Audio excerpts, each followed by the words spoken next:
যতক্ষণ ওরা শান্তি থাকবে আমরাও শান্তি রাখবো। যখন বল প্রয়োগ হবে সমুচিত উত্তর আমরা দেব। মমতা ব্যানার্জি সোমবারের মধ্যে গদি ছাড়ো, পদত্যাগ করো। এটা কোন রাজনৈতিক দল ব্যক্তির আওয়াজ নয়, বাংলার 8 থেকে 80 সবার আওয়াজ একটাই, মমতা তুমি গদি ছাড়ো, মমতা তুমি গদি ছাড়ো, মমতা তুমি গদি ছাড়ো। আমি জেলা সভাপতিকে বলবো আপনাদের সকলকে ধন্যবাদ দিয়ে 300-র বেশি থানায় বিক্ষোভ হয়েছে।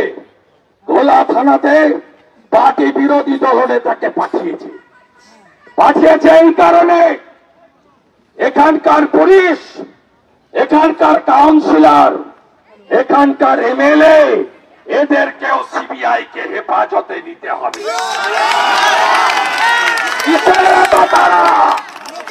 লজ্জা করে না? ঘটনা ঘটার পরের দিন মমতা ব্যানার্জি আসেনি, 4 দিন পরে এসেছেন। কি করতে এসেছিলেন? ম্যানেজ করতে। কি বলছেন? 10 লাখ তো দেওয়া দিতেই পারে। আমরা চাঁদা তুলে মমতা ব্যানার্জি আপনাকে 20 লাখ পাঠাবো। আমরা চাঁদা তুলে। লজ্জা লাগে না? আমার কাছে হারা মিছিল করছে। We want justice. মমতার মিছিলের ব্যানার, প্ল্যাকার্ড লেখা উই ওয়ান্ট জাস্টিস। আর 21 জন লয়ার সুপ্রিম কোর্টে।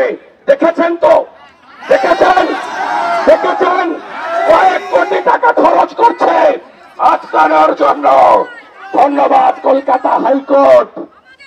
শুধু ধর্ষণ খুন নয়, সন্দীপ ঘোষেদের আর মমতার স্বাস্থ্য দপ্তরের লুটের তদন্ত ভার আজকে সিবিআই কে দিয়ে দিয়েছে।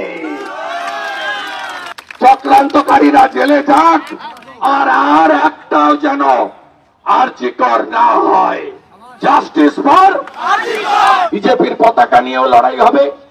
যারা যেখানে অরাজনৈতিক কর্মসূচি করবেন রাজনীতির পতাকা ছাড়া, ভারতীয় জনতা পার্টির কর্মী সমর্থক সাধারণ মানুষের সঙ্গে আমরা সব জায়গায় অংশগ্রহণ করব। এটা আমাদের দলের সিদ্ধান্ত। সবাই ভালো থাকবেন। নিহত চিকিৎসকের মা বাবার নির্দেশের অপেক্ষায় আছেন নবান্ন অভিযানের জন্য, সেই বিষয়ে কি কিছু কথাবার্তা হয়েছে?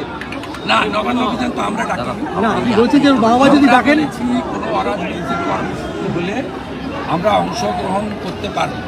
ছাত্র সমাজের যে ব্যানারটা প্রথম সোশ্যাল মিডিয়ায় এসেছিল, তারা বলেছিলেন যে প্রতি বাড়ি থেকে একজন আসবে, প্রত্যেক বাড়ি থেকে একজন যাবে। বাকিটা কিভাবে হবে ছাত্র সমাজই ঠিক করবে। রাজ্য সরকার আজকে ডিভিশন বেঞ্চে গেছিল নবান্ন অভিযানে ভয় পেয়ে, এবং সেখানে অনেক কথা তারা বলেছেন, ডিভিশন বেঞ্চ রিফিউজ করেছে। ভয় পাচ্ছে আজকে রাজ্য সরকারের কোর্টে যাওয়ার জন্য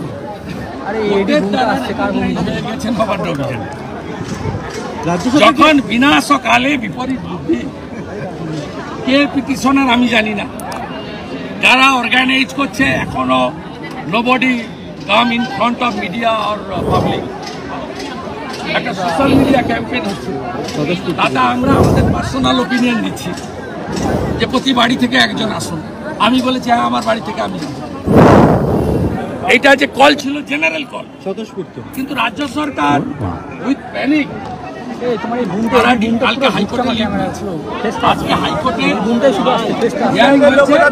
সেকেন্ড হাফে জাজমেন্টও এসে গেছে। কোনো নো স্টে অর্ডার, নো ইন্টারলকুটরি।